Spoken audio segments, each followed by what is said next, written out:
Hola, ¿qué tal? Muy buenas noches. Gracias por el honor de su compañía. Veamos el contenido de hoy. Las neveras vacías y el coronavirus. En medio de la emergencia sanitaria y ahora también económica desatada por la expansión del coronavirus en América Latina, la discusión sobre el sueldo de los políticos y altos funcionarios comienza a expandirse casi con la misma velocidad del COVID-19 en toda la región. En esta entrega queremos presentarles cuáles son esas naciones de la región donde han ajustado los sueldos más altos de funcionarios. ¿Debe República Dominicana adoptar una medida similar? ¿Cuáles son los funcionarios que en el país ostentan los salarios más onerosos? Además, les mostraremos qué tienen los pobres en sus neveras en este tiempo de cuarentena. Un recorrido que hicimos por los barrios de la ciudad nos permitió descubrir esta cruda realidad. Es el día 35 de la cuarentena por el coronavirus en República Dominicana.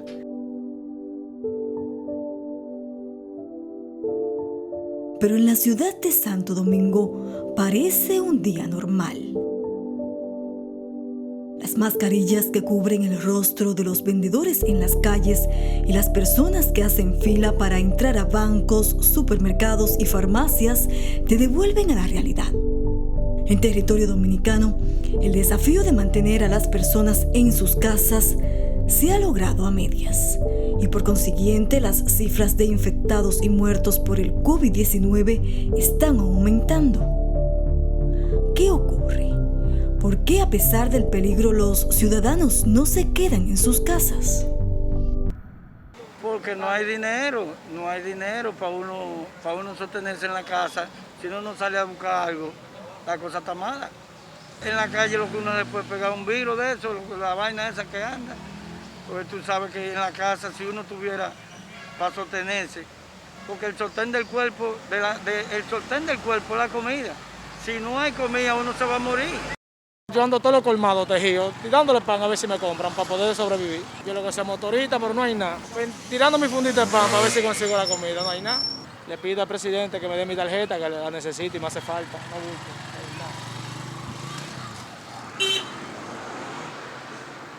Yo nomás salgo un día, un día sí, un día no. 2 y 3, hasta las 4 de la tarde, a las 4 de la tarde estoy en casa. Bueno, yo lo estoy haciendo así porque a mí del gobierno no me ha tocado nada. Si me tocara algo, estuviera en mi casa a rajatabla, pero hay que salir a buscar para no mantenerse los 2 días. Yo salgo porque tengo necesidad. Y mire la hora que son y el tiempo que el gobierno comenzó a dar las raciones de comida. Y aquí en La Agustina, Cristo Rey, aquí no han venido a dar nada. Mire, yo no conseguí, por la cédula y la tarjeta a mí no me ha salido nada. Tengo que salir obligado a buscar mi comida para la calle. Sin comida, es difícil quedarse en casa. Decidimos visitar los hogares de escasos recursos para ver qué tienen ellos en sus neveras en este tiempo de cuarentena. Entramos a La Sursa, uno de los 215 sectores que componen el Distrito Nacional, capital del país, en donde el virus ha conseguido propagarse con rapidez, infectando a más de 1.300 ciudadanos. Hola, ¿cómo está, doña? Bien. ¿Qué tiene usted en su nevera? Nada, 2 pedacitos de ají nada más. La señora trabajaba como doméstica en una casa, pero fue despedida tras la declaratoria de cuarentena.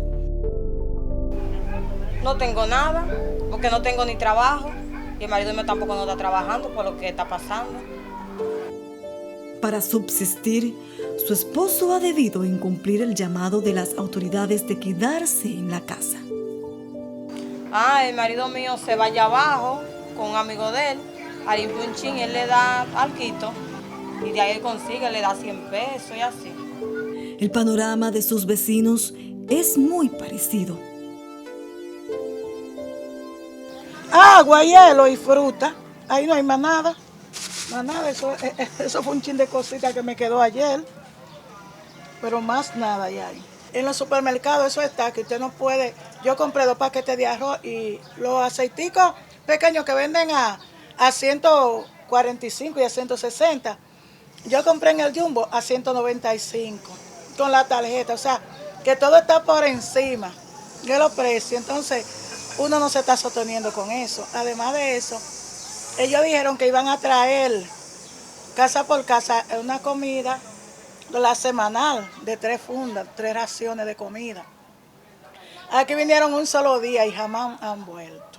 Entonces, ¿cómo se están haciendo? Entonces, como uno puede, porque ellos dicen que uno tiene que estar en cuarentena, pero uno tiene que salir para la calle, porque ¿cómo uno se hace?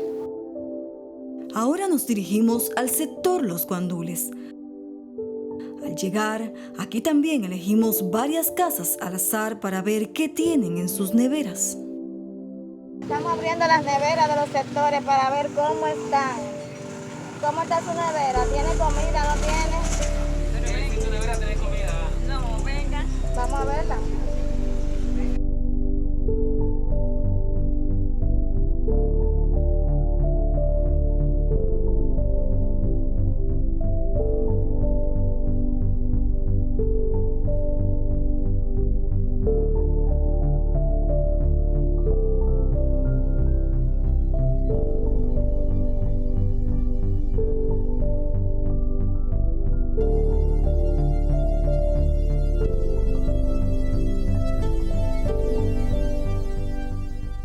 Doña, ¿qué le hace falta en su nevera?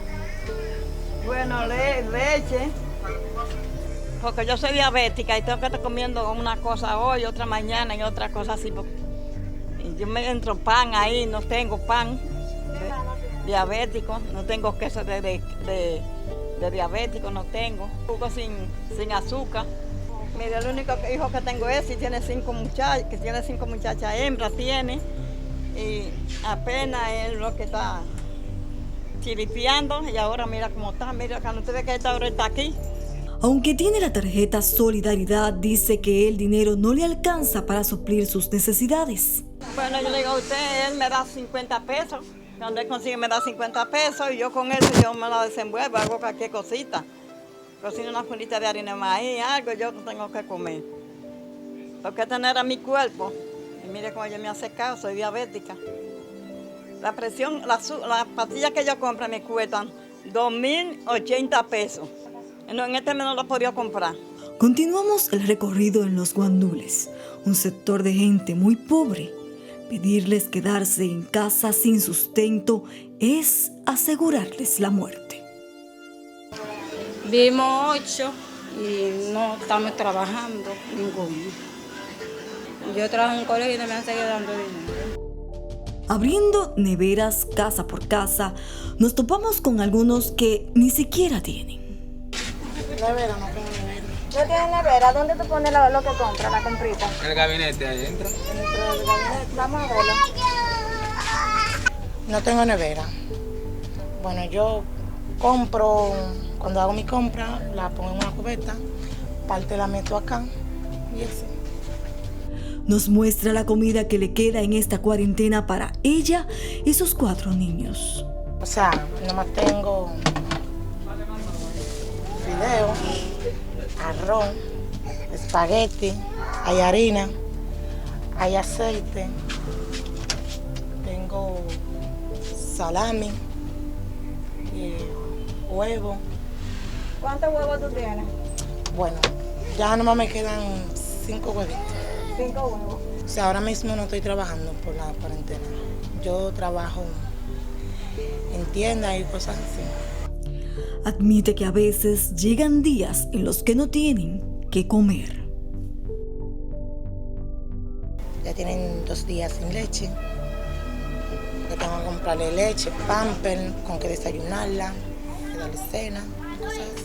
¿Qué está pensando hacer? Nada, yo empeñé mi teléfono, empeñé mis tenis, imagínate, no lo puedo dejar morir de hambre. La escasez de alimento en las casas a raíz de una pandemia que sorprendió al mundo y una pobreza que afecta desde años a muchos en República Dominicana se repite en cada sector que visitamos. La realidad no es distinta en Cristo Rey. Vinimos a ver cómo está la nevera de su casa. Ah, pues venga, entre. Ok. Bueno, yo voy a un colmado y cojo fiado hasta que me den, hasta que yo cobre. Uno va, uno se la ingenua, porque uno no se puede dejar morir.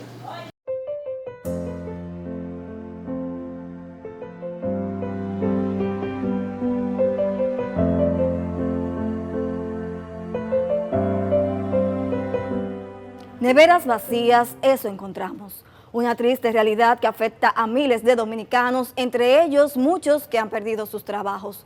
Quedarse en casa para no morir por un virus altamente contagioso o salir para no fallecer de hambre. Ese es el dilema actual. No se vaya, volvemos después de esta pausa. Aunque República Dominicana se encuentra entre los países que han logrado una mayor reducción de la pobreza en la región en los últimos años, sigue siendo una de las naciones que tiene una alta tasa de pobreza extrema.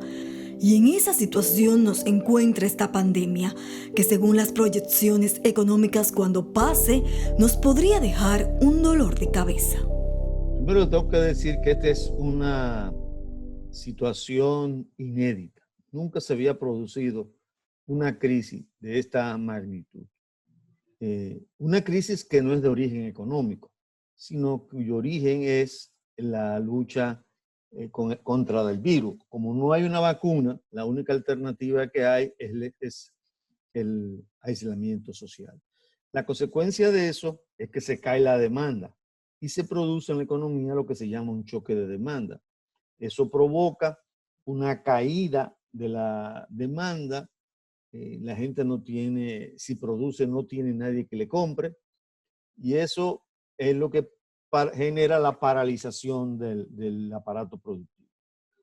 Podemos pasar de un choque de demanda a un choque de oferta. ¿Qué es un choque de oferta? Cuando el aparato productivo empieza a dañarse como consecuencia de haber estado paralizado un tiempo relativamente largo, todo depende, ¿no? 2, 3 meses, 4 meses, podríamos tener un efecto sobre el aparato productivo. Y ahí se complica la cosa mucho más, ¿no? Porque ahora lo que tenemos es una situación de mantenimiento, de sostenimiento de la población por el aislamiento.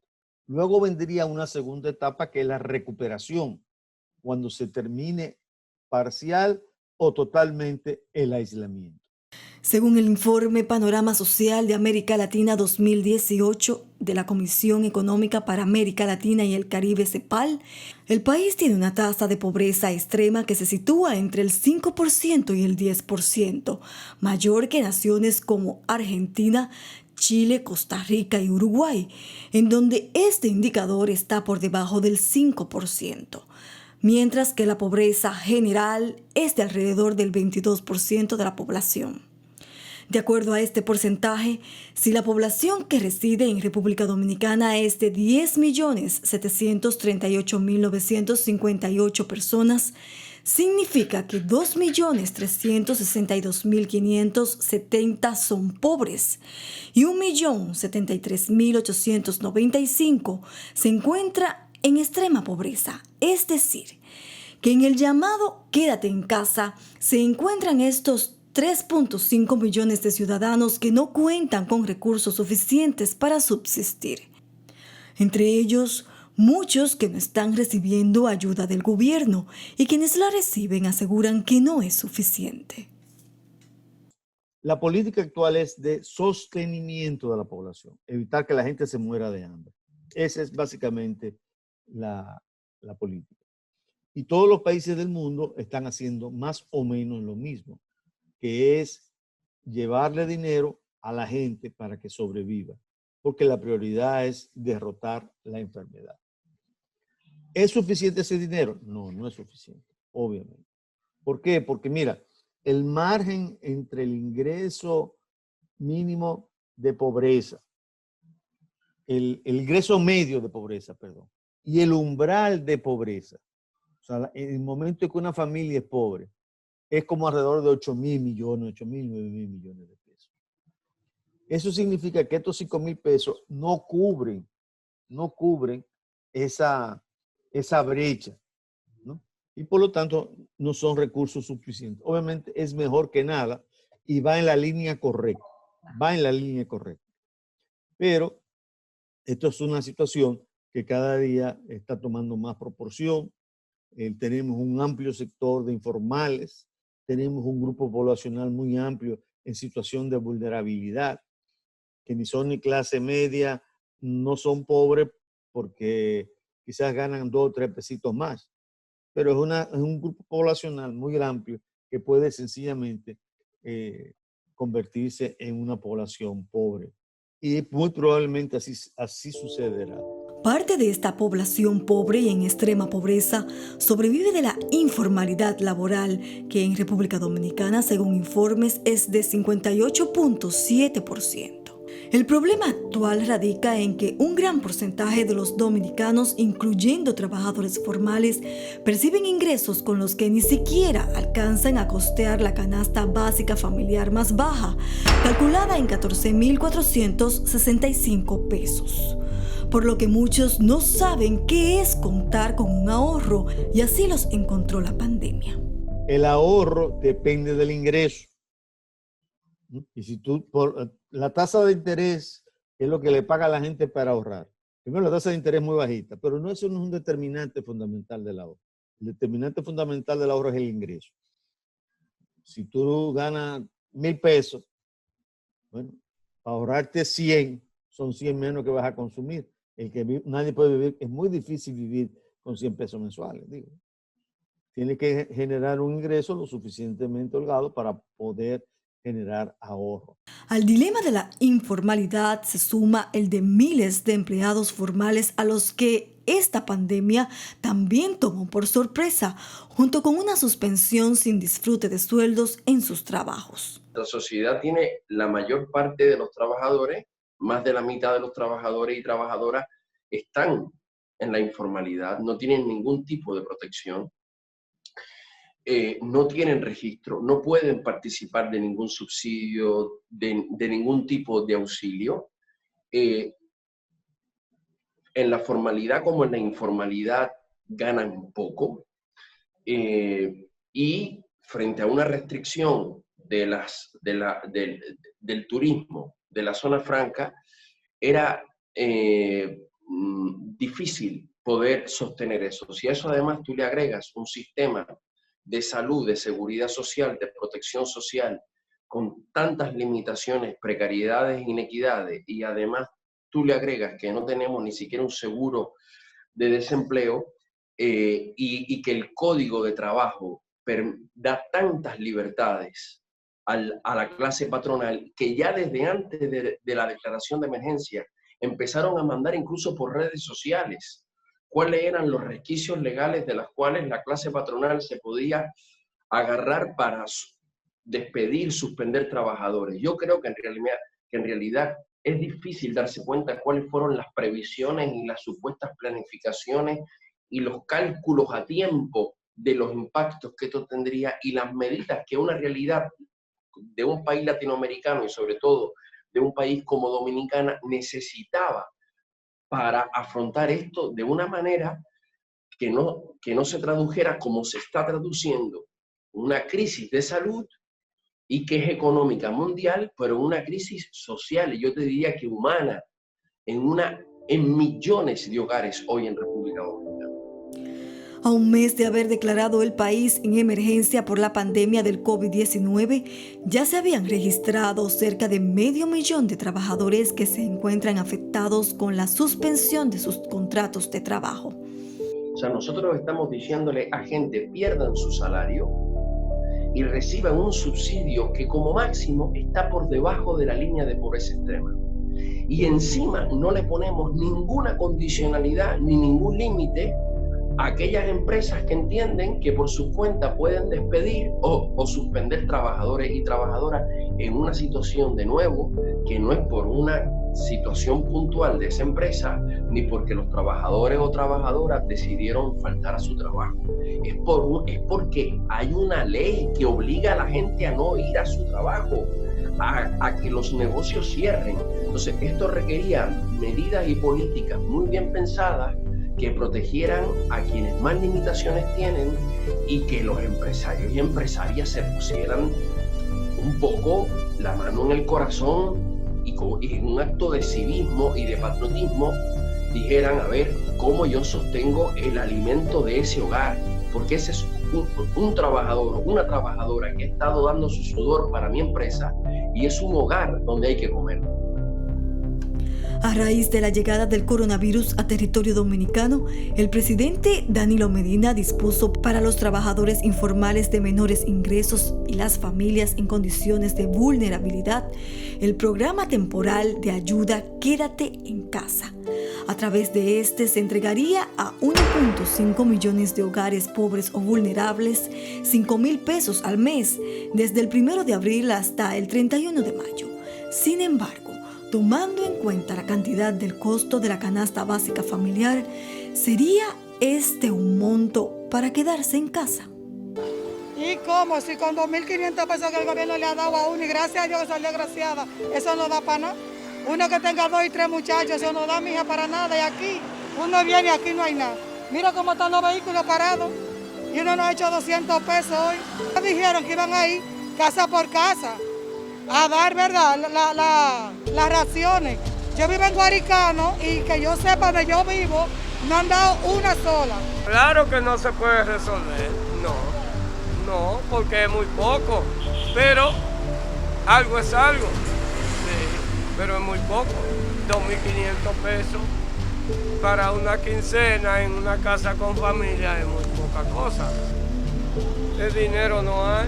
Si yo no vendo, no tengo nada. Reducir el costo del gobierno a la sociedad para recaudar recursos que hagan frente a los desafíos del COVID-19 es un debate que está servido en la mesa. Al regreso de la pausa veremos cuáles son los funcionarios que en el país ostentan los salarios más onerosos y si en este periodo de emergencia nacional reajustamos los sueldos de estos. ¿Qué suma podemos reunir y de qué manera pudiéramos aprovechar este dinero en el contexto actual? Con eso regresamos. Gracias por continuar con nosotros. Nos encontramos en una situación especial, inesperada para todos, que halló a miles de ciudadanos sin ahorros, a esos mismos que hoy se les pide quedarse en casa, sin la posibilidad de buscar dinero para alimentar a sus familiares. Si comparamos la ayuda que está otorgando el gobierno versus el costo de la canasta básica familiar, nos damos cuenta de que no es suficiente. ¿Qué más se puede hacer? En los últimos años, el Estado dominicano ha ido incrementando la cantidad de empleados que trabajan en instituciones públicas, que devengan salarios provenientes del presupuesto público. El estudio Autopsia Fiscal presentado por Oxfam en septiembre pasado indica que el peso del empleo público en la fuerza laboral es de 32% mayor que el promedio de 15 países, objeto del mismo monitoreo en América Latina. La encuesta nacional continua de fuerza de trabajo que divulga el Banco Central indica que en 2017 los empleados del Estado sumaban 590.655 y que ya en 2019 ascendían a 631.369. Lo que sí llama a reflexionar son las continuas denuncias y los continuos escándalos sobre el uso de la nómina pública como un botín político, lo cual a mediano plazo invita a pensar en la necesidad de una revisión exhaustiva y eliminación de aquellas contrataciones cuyos resultados no estén generando servicios públicos de calidad. Y ojo, porque esta parte, servicios públicos de calidad, cobra especial relevancia en un contexto de situación de crisis por una pandemia global que nos afecta directamente en República Dominicana. El estudio de Oxfam advierte que el gasto ejecutado en remuneraciones a empleados del gobierno central se ha más que duplicado en los últimos 6 años, al pasar de 89.142 millones en el año 2012 hasta 189.459 millones al cierre del 2018. Si tomamos como referencia el dato que nos da el MAP de 5,000 empleos públicos que ganan por encima de 100,000 pesos, esto representa un mínimo de 500 millones de pesos mensuales en gastos de nómina. De aplicarse un recorte equivalente a una cifra de alrededor de un 30%, por ejemplo, el gobierno podría ahorrarse hasta 150 millones al mes y unos 450 millones de pesos en 3 meses. Ahora bien, contrario a lo que pueda parecer, en términos fiscales, esto no representa un volumen tan importante de recursos, sobre todo si tomamos en cuenta que solamente la puesta en marcha del programa Quédate en Casa son 17.000 millones de pesos. Y estamos hablando que por este concepto apenas obtendríamos 450 millones en 3 meses. Pero aún así, valdría la pena considerarlo si tomamos en cuenta que 150 millones mensuales significa la cobertura de 30.000 familias en el programa Quédate en Casa, por lo cual no es nada insignificante esta cifra. Lo más preocupante en este momento que nos enfrentamos a una pandemia mundial es el alto sueldo que ostentan algunos funcionarios. Cuando me refiero a los empleados de altos ingresos, estamos hablando de los empleados que ganan más de 100,000 pesos en adelante y que esto fuera escalonado, es decir, a mayor nivel de salario, mayor descuento, tal vez empezando con un 5% y luego en una escala ascendente poder llegar hasta un 15 o un 20% del salario de los funcionarios que ganan extraordinarias remuneraciones en la administración pública. Algunos sectores han propuesto que en este momento de crisis se pudiera bajar los sueldos a esos funcionarios que reciben una alta suma de dinero para crear un fondo que permita comprar insumos médicos, o mejor aún, elevar ese subsidio de 5,000 pesos que está ofreciendo el gobierno en el programa Quédate en Casa para que verdaderamente pueda ser una opción el no tener que salir a buscar dinero extra para subsistir y así erradicar la cadena de contagio. Las razones para esto están avaladas por dos elementos. Uno es los gastos del gobierno para cubrir el programa FASE, el programa Quédate en tu Casa, han aumentado. Los ingresos del gobierno están disminuyendo significativamente. El gobierno está teniendo pérdidas en el cobro del ITEVIS, en el impuesto sobre la renta, en los selectivos al consumo y sin embargo está haciendo gastos extraordinarios en salud y en transferencias sociales. Entonces, frente a una crisis, la solidaridad es el segundo elemento básico.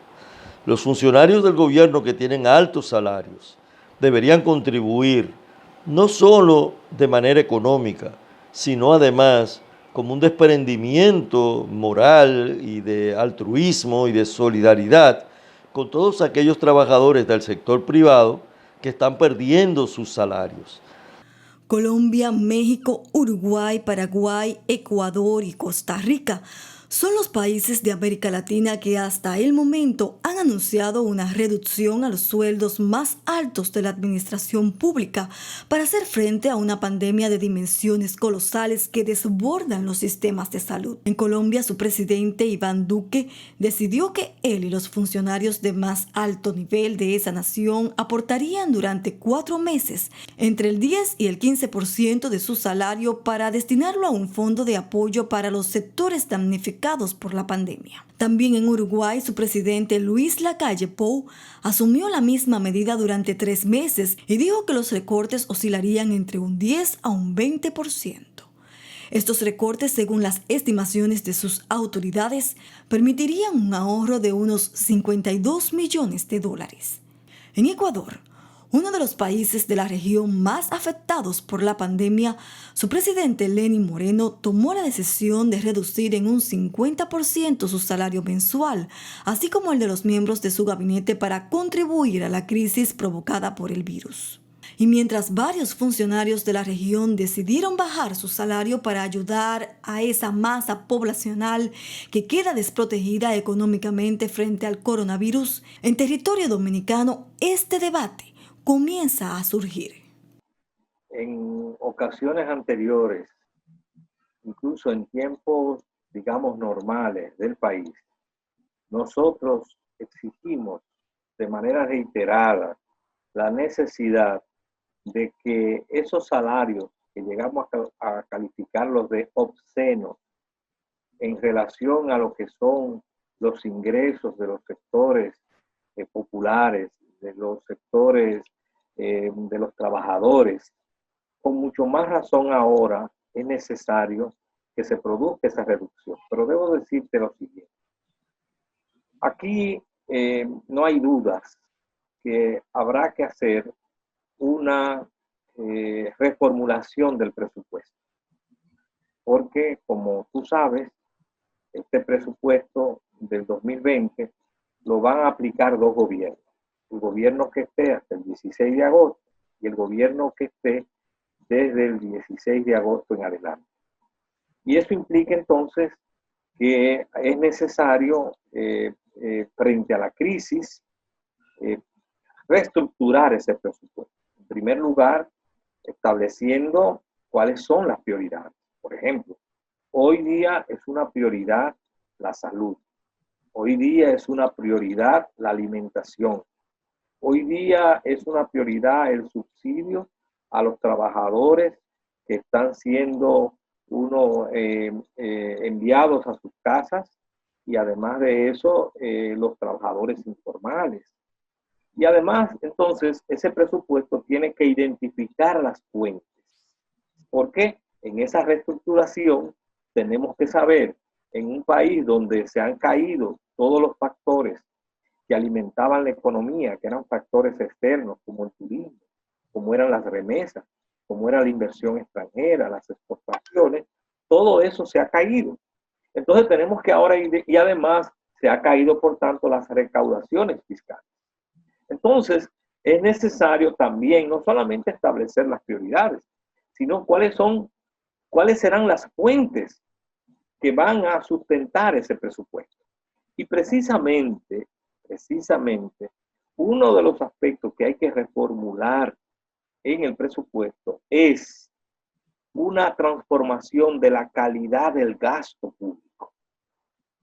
Y dentro de esa transformación de la calidad del gasto público, entonces hay que contemplar que no es posible que siga habiendo funcionarios en la República Dominicana que ganen 500,000, 700,000, 1,000,000 de pesos, 1,500,000 pesos, sino que es necesario reducir esos salarios. Y nosotros hemos sostenido y lo hemos levantado incluso antes de esta crisis, que el salario tope tiene que ser el del presidente de la República. El primer mandatario debe representar el salario más alto del Estado.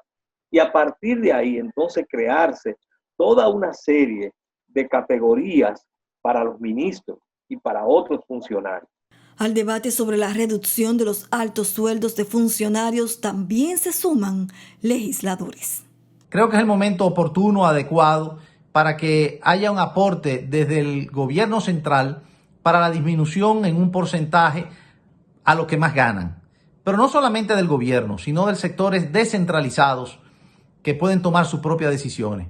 Me refiero a las superintendencias, a los bancos, a los consejos de administraciones, que hay muchos y quizás con poca presencia o ninguna de estos funcionarios que ganan por arriba de los 500,000 pesos, 800, 1,500,000 de pesos, que aporten 1% para las medicinas, para la alimentación. Pero tenemos que seguir también con el poder legislativo. Tiene un mes que no se hace sesiones, que no se pagan comisiones y mucho menos viajes al exterior. Y este es un dinero que lo contempla el presupuesto y que nosotros proponemos desde ya que vaya a la ayuda de la medicina y la alimentación de los sectores que menos tienen en la República Dominicana. Es el momento de que todos aportemos nuestro grano de arena y que esto sea un esfuerzo en conjunto para salir de esta pandemia.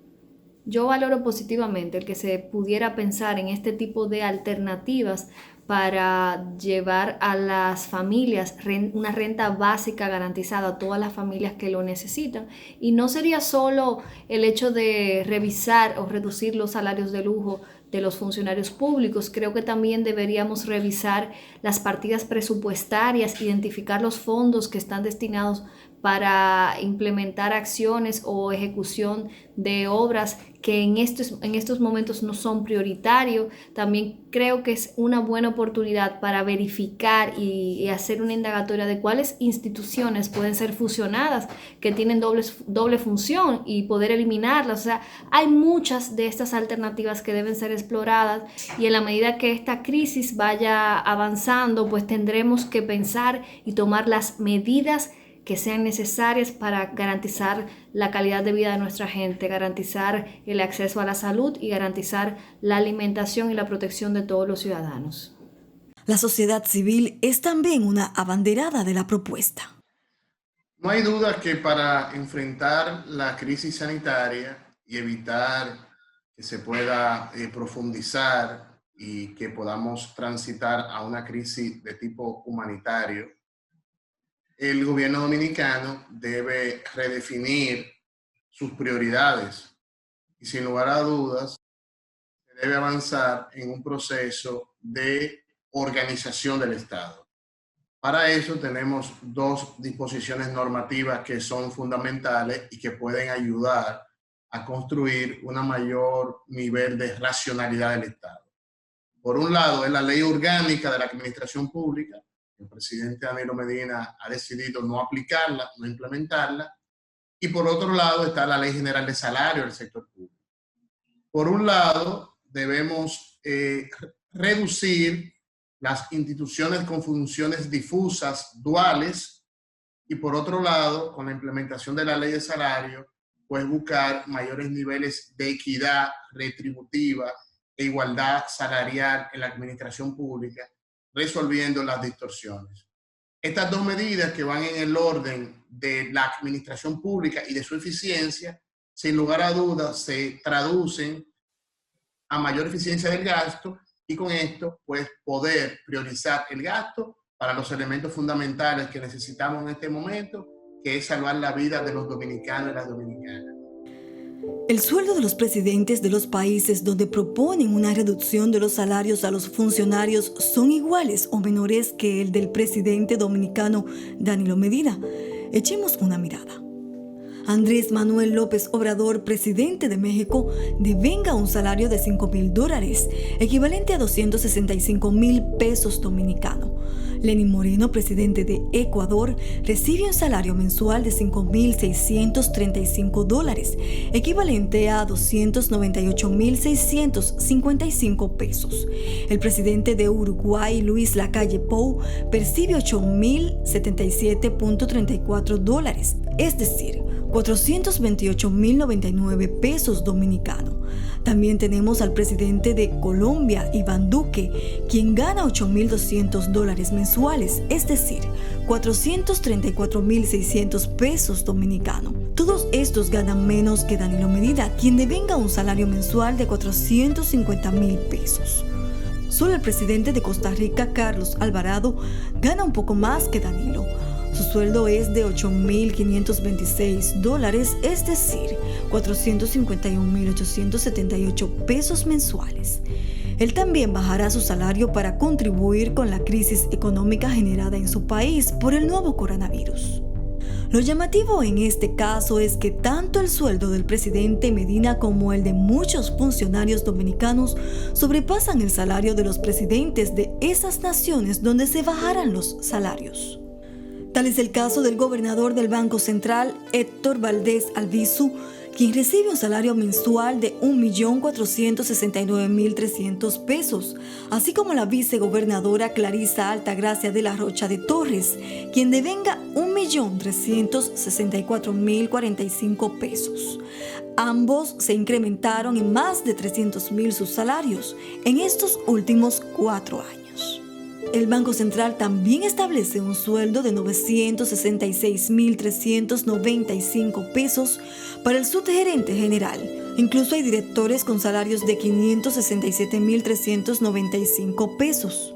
Pues bien, con un salario de $1,320,000 pesos mensuales, recibe lo equivalente en remuneración a 32 médicos generales. Y también podría ser suficiente para pagar 150 empleos del programa FASE a $8,500 pesos cada uno en pequeñas y medianas empresas. Hay que reducir los incentivos, el despilfarro, el dispendio salarial en el Estado Dominicano y tenemos que avanzar en una reconfiguración del funcionamiento de las instituciones que no tienen ningún sentido y razón de ser en este momento y sobre todo en una etapa post-COVID que tenemos que ir poniendo sobre la mesa ya. También en la Superintendencia de Bancos hay sueldos extremadamente altos. En esta institución del Estado hay directores de departamentos ganando más de 300 y 411 mil pesos, subdirectores 235 mil, incluso secretarias que devengan 110 mil y cerca de 83 mil pesos, asesores con sueldo de 378 mil pesos y ni hablar del sueldo del superintendente de bancos Luis Armando Asunción Álvarez, que es de 929.970 pesos, así como el del gerente Henry Vladimir Polanco, quien gana 621.960 pesos, y el intendente José Nicolás Lozano, quien devenga 792.047 pesos. Otra institución donde los sueldos son altos y donde los funcionarios pudieran contribuir bajando sus salarios es la Dirección General de Impuestos Internos, la cual paga un sueldo de 598.772 pesos a su director general Magín Díaz. Yo creo que esto es un país pobre, a pesar de que no creemos que esto es un país de ricos. Eso no puede ser que un empleado público que está en esa posición, muchas veces por una prebenda política, no porque es un examen, no porque tiene las capacidades y las habilidades profesionales para llegar a esa posición. Por eso insisto que no podemos tener soluciones de parche, porque si damos soluciones de parche, eso perfectamente el día de mañana se va a modificar. Creo que debemos promover esta ley, otra vez la 105.13, ¿no? Y poner un orden en el sector salarial y en el sector descentralizado, ¿no? En los municipios. Creo que en uno de los municipios se subieron los salarios, en la Romana, creo. Entonces, todo eso hay que regularlo y ordenarlo. No más parches, no más parches. Ya este país estamos hartos de parches. Si nos vamos a la Superintendencia de Seguros, nos encontramos a Euclide Gutiérrez Félix ganando 800.000 pesos mensuales. Al pasar a la Superintendencia de Valores, encontramos a un intendente ganando 440.000 pesos y al superintendente devengando 770.000 pesos cada mes. El superintendente de Electricidad con un salario de 596.546 pesos y los miembros del Consejo con 446.412 pesos. También tenemos al presidente del Instituto Dominicano de las Telecomunicaciones, Indotel, Nelson José Guillén Bello, con un salario de 515.506 pesos y al director de la Comisión Nacional de Energía cobrando 500.000 pesos. Todos sueldos que reflejan la inequidad social y salarial que impera en República Dominicana y que además violentan la Ley de Regulación Salarial número 105-13, que establece que ningún servidor público del Estado Dominicano puede devengar un salario mayor al del titular o titulares de los poderes del Estado, de los órganos y entes de origen constitucional, de los entes y órganos dependientes o vinculados al Poder Ejecutivo para la que labora. No es falta de ley lo que nos falta en la República Dominicana, lo que nos faltan son presidentes, lo que nos faltan son ministerios públicos, lo que nos faltan son ministros que asuman el mandato de la ley y la ejecuten. Leyes tenemos de sobra. Esa ley es ejecutoria desde el momento en que fue promulgada, porque incluso cualquier vacación legal que se hubiera puesto en la ley ya fue superada. Y entonces es el momento, es la oportunidad de que cada una de esas aberraciones que existen en la República Dominicana puedan corregirse, porque estamos ahora en una emergencia nacional, en un estado de necesidad, y necesitamos de esos recursos. Y cuando digo esto, que hablo de salario, fíjense que es importante que se sepa que esos altos funcionarios que tienen esos salarios lujosos, tienen además chofer, vehículos de la institución, tarjetas de crédito, le pagan seguros privados, seguridad, y todo eso va extra a lo que son esos ingresos.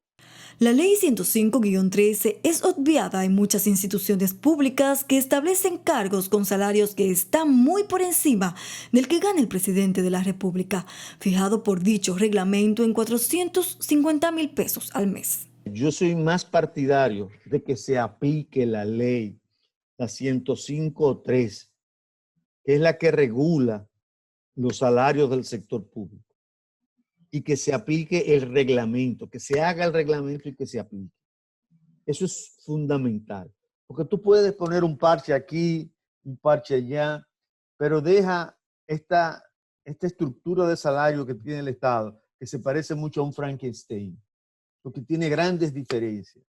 Tú tienes el absurdo de tener empleados públicos que ganan más de $1 millón de pesos y algunos que se jubilan con 400, con 500,000 pesos. Y sin embargo, tú tienes que un salario mínimo en el Estado son 10,000 pesos. Entonces, esos desbalances tan grandes, eso hay que corregirlo. Entonces, más que poner un parche, de ponerle un tope momentáneamente a un puesto público de salario, poner un tope de salario a una determinada posición, yo creo que lo mejor es buscar una solución más de fondo, más estructural, que es simplemente aplicar esta ley, que era la 105.13. Si se aplica la ley en medio de esta crisis sanitaria, esos salarios pudieran ser repartidos en esos hogares de escasos recursos que hoy no tienen alimentos en sus neveras. Así lograríamos tener más personas en sus casas, podríamos detener la cadena de contagio de este virus, se reduciría la compra de insumos médicos y se reactivaría la economía.